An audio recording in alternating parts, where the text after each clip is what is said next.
Okay, ladies and gents, we have been talking in a lot of our trig stuff about right triangles.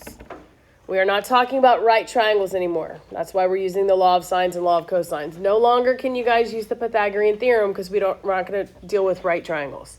We're talking about oblique triangles. All that means is triangles that have no right angles. When they say an oblique triangle, it just means, oh, it doesn't have a right angle. I know you guys are familiar with this, but we're just going to go over it again.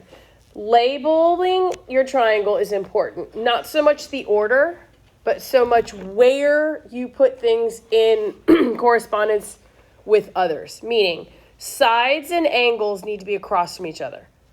Angles are written with capital letters. You guys notice this? Capital C, capital A, capital B. And then look at their corresponding sides. They're written in lowercase letters, but they're across from them, right? Do you see how side A is across from angle A? Side B is across from angle B. Side C is across from angle C.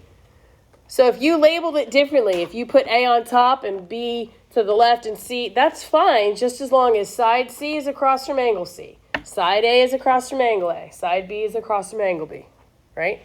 If you're given a problem and there's not a triangle, draw one. And you'll know if it's a lowercase letter, they gave you a side. And if it's an uppercase letter, they gave you an angle, right? All right, we're going to talk about all sorts of different kinds of information that you're going to be given. This is nothing that you need to memorize. At the top of some of the practice problems, it says, like, given AAS or ASA. This is just from geometry. It just means the information that's given to you, whether it be an angle or side, and where the angle is in relationship to the sides. Like in this case, it's two sides and an angle. Here, the side is in between the angle, right? Just like that. That's all. All right. We are talking about the law of sines today and tomorrow. This is the law of sines. It's a proportion. That's it. Side A and sine A go together. Side B and sine B go together. Side C and sine C. The next slide shows you the reciprocal, which I'll talk to you in a second. That's how I write it. I write the angles on top and the sides on the bottom, just because that's how I like it.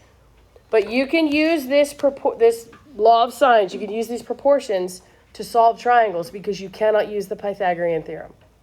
You will be given the law of sines and the law of cosines on a test or a quiz, so you don't have to memorize it, but it's nothing major to memorize. It's just you keep angle on the side in proportion to each other, on top of each other.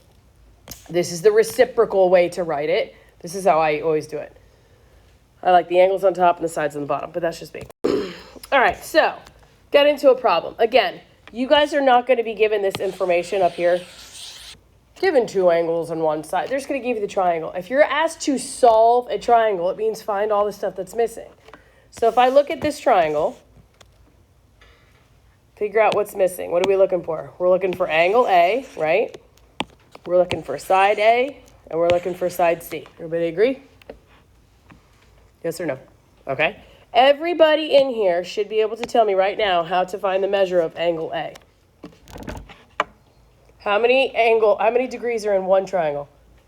180. So how do I find the one that's missing? Add and subtract, right? This is not like a big, huge formula. It's just adding 102.3 plus 28.7. Right, you guys are going to need a scientific calculator, and it needs to be in degrees. If you're getting weird answers as we do this, then you might be like, whoops, I think my calculator's in radians, and we can talk. I can help you with that. But what's 102.3 plus 28.7? 131, okay? So that means 131 degrees are already taken up in this triangle. So how many are in one whole triangle? 180. So 180 minus 131 is 49. So angle A is 49 degrees, all right? Perfect. You can write here, angle A, 49 degrees. It's going to be really important, guys. If it's an angle, it has a degree measure. If it's a side length, it has a unit. Now, how do you figure out the other sides of this triangle? We can't say a squared plus b squared. That's not going to work. We're going to use our law of sines. In order to use the law of sines, you have to have a side and its corresponding angle measure. Do I have that information? Yes. What do I have? I have side B and angle B. Does everybody see that? So there's your proportion. That's what we're going to use. Again, I'm going to write the angle on top because that's just how I like it. So I'm going to write sine of 28.7 over 27.4. And now we're going to find the other pieces of information. Which angle would you like to find? I mean, what side would you like to find? Which one? Want to find A? Okay. So you're going to say sine of 49, because that's the angle, over side A. We don't know what it is. We're going to find it. Keep angles and sides together. How do you solve a proportion? Cross multiply. So 27.4 times the sine of 49 equals A times the sine of 28.7. I need to see all of this on your web assign, on a test or a quiz. Don't just do everything in your calculator and tell me an answer. Now, I would not work anything out in my calculator until the very end because all of these are decimal approximations. So the more you round, the further and further away you get from your answer. So I would now divide both sides by the sine of 28.7. And I know that side A is how long?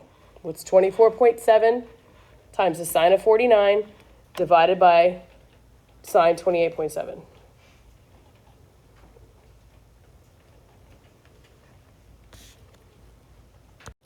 43.06, so we'll say 43.1, because the one side was rounded to one decimal place, so we'll say 1. So 43.1 feet, all right, perfect. So now I found angle A, I found side A. What's the other piece that I'm missing? What is it?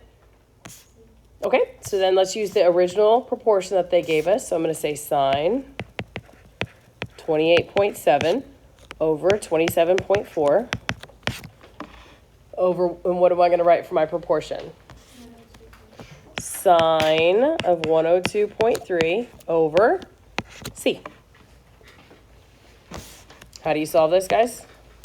Cross multiply, so 27.4 times the sine of 102.3 equals C times the sine of 28.7.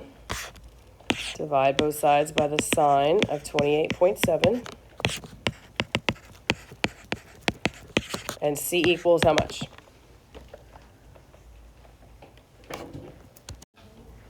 55.7. Okay, perfect. Good. Now, let's talk about our answers. All right, some of you are going to say, how do you know if I'm right? First of all, if you're getting really weird answers in your calculator, you need to check to see if you're in radians or degrees. We need to be in degrees. But secondly, what's important to notice and to understand is that the smallest side is across from the smallest angle. The biggest or longest side is across from the biggest angle. So look at your triangle. How big is, what's the smallest angle? B, right? What's the shortest side? B. What's the biggest angle? C. What's the biggest side? 55.7. C. So you guys did it. You're fine. They're all in proportion to each other, but that will always be. You'll never have the smallest angle and across from the longest side. Then you did something wrong. Okay? All right, moving along. Here's a word problem. Blah, blah, blah, blah, blah, blah, blah. How tall is the pole? All right, so what are we looking for? What letter are we looking for? How tall is the pole? We're looking for A, all right? So in order to find A, I need to know some information. Well, what do I know? I know that angle A is 43. Okay, that's great. I know side C is 22. I know anything about angle B? It's how much? It's 98. How did you figure 98? Right? Do you guys see the right angle?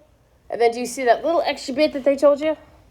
So if I know that angle A is 43 and angle B is 98, do I have enough information now to find out how long side A is or how tall the pole is? No, I have to have an angle and its corresponding side measure. But do I have enough information to move further with this problem? Yeah, I have two of the angles, right? What are the two angles that I have? 98 plus 43. Well, what's 98 plus 43? 141.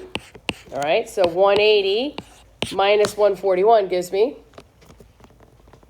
39. I know that angle C right here is 39 degrees. Why was that important information? Because I know angle C and now I know side C. I have a proportion.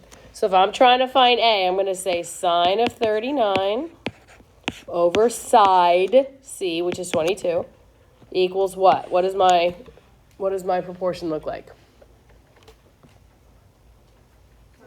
Sine 43 over A. Perfect. And how do we solve this for the 19,000th time? We're going to cross multiply.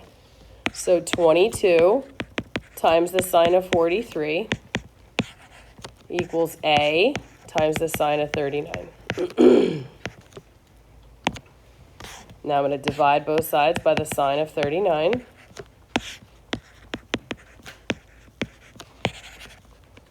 And how tall is this pole? It's 22 sine 43 divided by sine of 39. 23.8. So 23.8 feet. If they said round to the nearest foot, you would say 24. Pay attention to what they say to round to and make sure you have units in your measurement. Does that make sense? You guys okay? All right. Keep scooting. All right. Now, I understand that they're telling you right here this is a single solution case. Tomorrow, we're going to talk, because it's not going to tell you that. Tomorrow, we're going to talk about what happens when there's a possibility of having two solutions. That's called the ambiguous case. It's just extra work. It's not any extra brain power. But if you're given this information, right, how is this different from the first one we had? Can I add up angles and subtract from 180? Yes or no? No, because I only have one of them.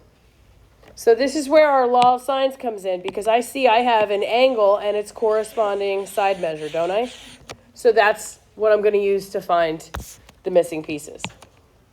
Now, somebody asked me last period, well, how do you know which one to find first? Well, it just kind of works itself out, because if I say sine of 42 over 22, all right, which other side or angle do you want to find? Well, what's the only piece of information that you have? B is what?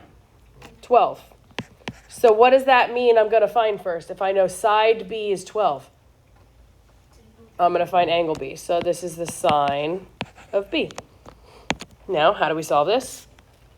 You cross multiply. So 22 times the sine of B equals 12 times the sine of 42.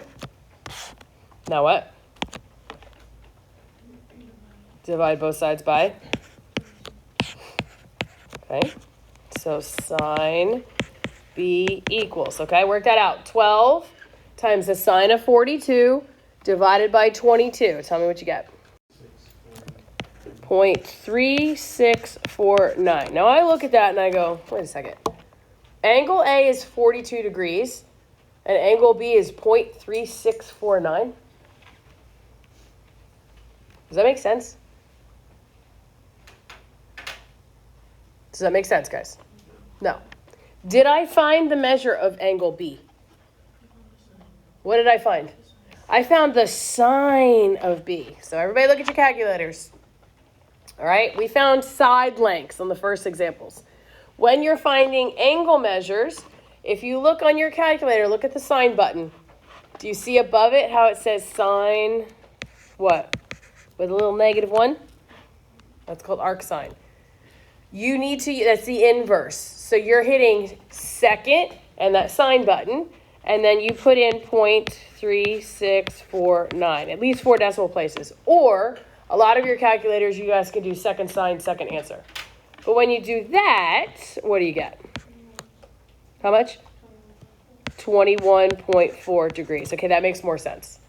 So angle B is 21.4 degrees. When you're finding angle measures, you'll always find the sine of A or B or C, so that's when you have to use second sine. So we know now that angle B is 21.4 degrees. Do I know angle C now? How?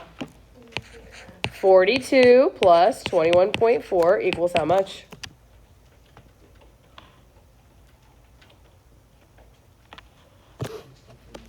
$63.4. Okay, great. Thank you. And then I'm going to take 180 and minus that and get what? 116.6. Okay, so angle C is 116.6 degrees. Okay, great, guys. Angle C is 116.6 degrees. Remember your degree sign. And then the last piece of information I'm going to find is side C. I like to go back to my initial proportion that they gave me. So I'm going to go back to sine 42 over 22 equals, if I'm going to find side C, how do I write my proportion? Sine 116.6, good, over C. And then how do we solve this? You cross multiply, so 22 times the sine of 116.6 equals C times the sine of 42. Divide both sides by the sine of 42. And you get what? C equals what? How long is C? You got 29.39, so 29.4 inches. Perfect. Now, how come we didn't do second sine, second answer? Because it's a side length. If you did second sine and put that in, it wouldn't give you anything. All right, so only with angles. Mm-hmm. All right, moving along. I understand that this says there is no solution here, okay? Fine. Don't look at this picture. I want you to look at the information that they gave you, right? Let's pretend that there's no triangle there, so we're going to draw one. Every single time you do a problem, guys, you can draw an arbitrary triangle that looks exactly the same, and you can label it exactly the same, A, B, C. I always start bottom left for whatever reason. That's how I do it. Because it doesn't matter where you put the angles, just as long as the angles are across from their corresponding sides. So now I look at the information. They told me that side A was 15, so I'm going to put 15 right here across from A. Then they told me that side B was 25, so I'm putting 25 over here across from B. And then I'm putting angle A is 85 degrees. So look at this stuff that we don't know. We don't know angle C, we don't know angle B, and we don't know side C, right? So we're solving this triangle. Those are the three things we're looking for. I don't have two angles that I could just add up and subtract from 180, but I do have an angle and its corresponding side length that they gave me. So that's what I'm going to use. I'm just going to set up my proportion and say the sine of 85 over 15 equals. Well, what do I have information about? Side B. So I'm going to say sine of B over 25. And how do we do this? We cross multiply. So 15 times the sine of B equals 25 times the sine of 85. Do what to both sides? Divide by 15, right? So sine B equals what?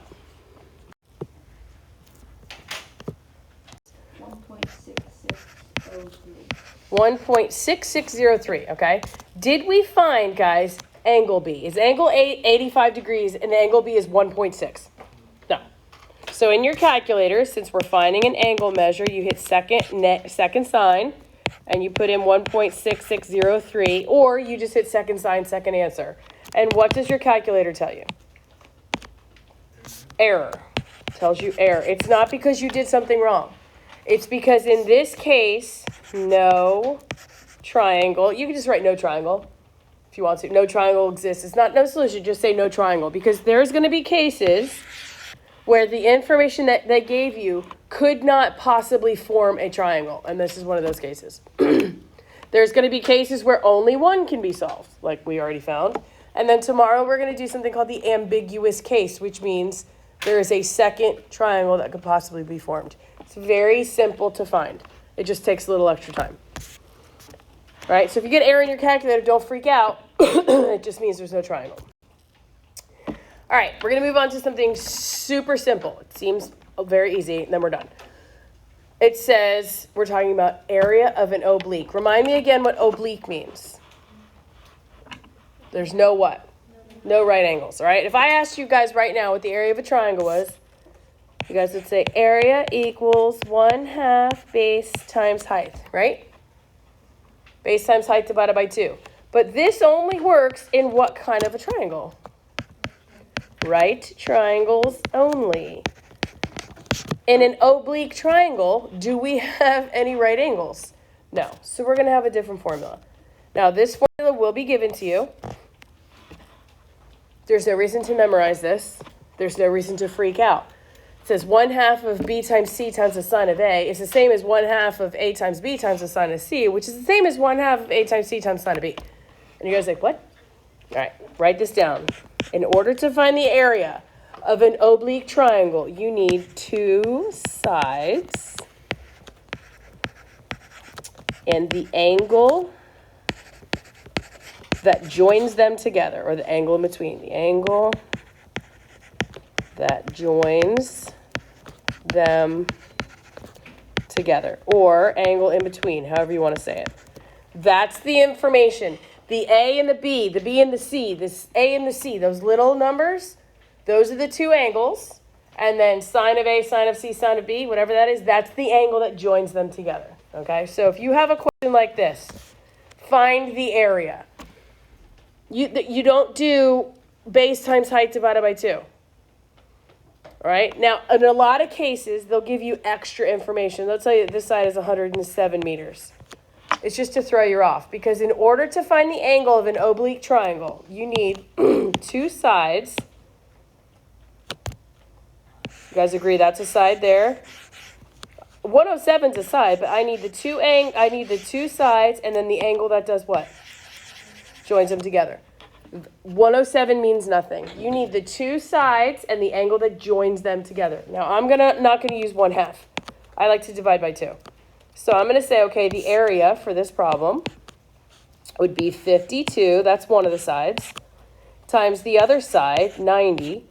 And then you're going to times it by the sine of the angle that holds them together. And you divide that whole thing by 2. If you want to put a 1/2 in front of that instead of divided by 2, that's fine. But you need 2 sides and the angle that glues them together. That 107 is there to throw you off. It means nothing. If that 107 wasn't there, right? Say they gave you this angle measurement of 42 degrees. Does that have any bearing on the formula of this problem? No, because you need 2 sides, and the angle that glues them together. So if you do this in your calculator, guys, what's 52 times 90 times the sine of 102 divided by 2? 2,288 point what? Just give me one. So 0.9. And we're talking about area, so this is going to be meters squared. It's going to be really important, guys. You have to have units. If it's a side length, you need a unit. If it's area, you need units squared. If it's an angle measure, you need a degree sign. All right, that's it for law of sines for anything but an ambiguous case, which we're going to do tomorrow. This is just part 1. We're going to spend some time tomorrow doing a few more examples where there could possibly be 2 triangles or where there is. And then you guys will have time to start your web assignment tomorrow. Okay?